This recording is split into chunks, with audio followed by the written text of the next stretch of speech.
Kaugnay sa napapaulat na paggiba at pinapangambahan ng ilang mga residente dyan sa Barangay West Camias sa Quezon City, particular sa K9. Nasa linya ho ng telepono natin si Mayor Herbert Bautista. Mayor, good morning.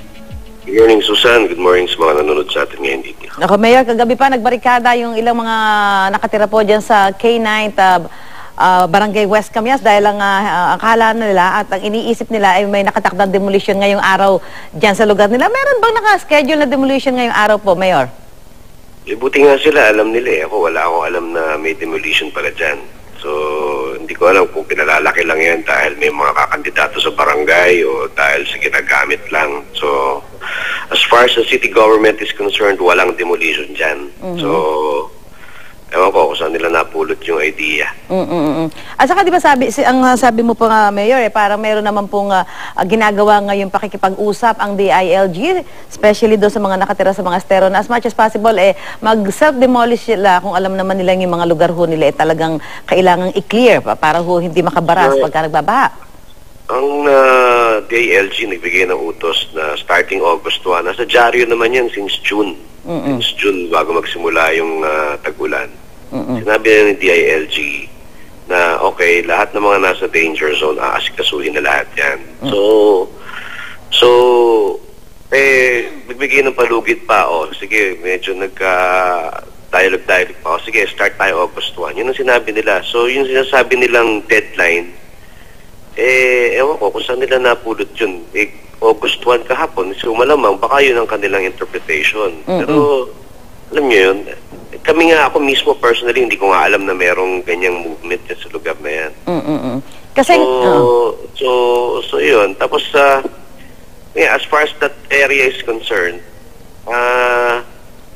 tagal na rin naman yan, mga 2 years ago pa, kinausap na sila eh. Kaya nga yung iba dyan, lumikas na eh.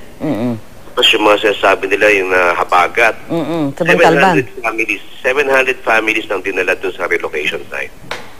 Isa lang dalawa lang yata yung nakausap ninyo dyan na nagre-reklamo. Pero the rest na iwan dun. So, ano mo yun? Ako mismo, yung aking barbero, dinala ko dun sa lugar na yun. Nagreklamo, umiyak siya sa akin. Sabi niya, boss, bakit naman ako ubagat ako rito? So, nireklamo ko yun sa NHA. Tapos inasikaso sila ng NHA ulit. At ngayon, safe na sila. Okay na yung kanilang tinitirhan. So, nagkita kami ulit. Sabi niya sa akin, sir, okay na ho kami doon. Pinaas ba kayo? Hindi sa dati, pero okay na. Naayos na ho kami. Wala na kami problema. I mean, ewan ko out of 700 families, isa, dalawa, bumalik dyan. I mean, ewan ko, so majority wins. Majority pa rin yung naiwan doon eh. So, simple demolition naman ito, I have no idea kung saan galing yan. At saka, yung mga, yung health center, yung daycare center, investment po yan ng city government. So, ano ang pwedeng gawin ng city government? Alisin na muna yung mga sagabal dahil katabi ng ilog yan. So, okay, alisin po namin ito just to show them how serious national government is, di ba? Yun nga ang experience po namin meron kong tinayo ang mga DepEd na eskwelahan dito sa ibabaw ng Nawasa pipeline. Sinabi ng Nawasa pipeline, gagamitin na ho namin ito para ma-improve namin yung pipe sa ilalim. At nagko-contaminate na po ng mga kung ano sa loob ng pipe yung eskwelahan. Iniba ng city government yung eskwelahang tinayo niya. So, ibig sabihin, mas malaki yung need nun, public school yun, public elementary school yan, dyan sa may Barangay Valencia. But we did it because we know that it is needed by the greater number, diba? Tubig yan kung makontaminate yan, tapos biglang mga taga San Juan o taga Quezon City uminom, baka masisi pa yung public school. So, DepEd mismo, pumayag na gibahin yung school.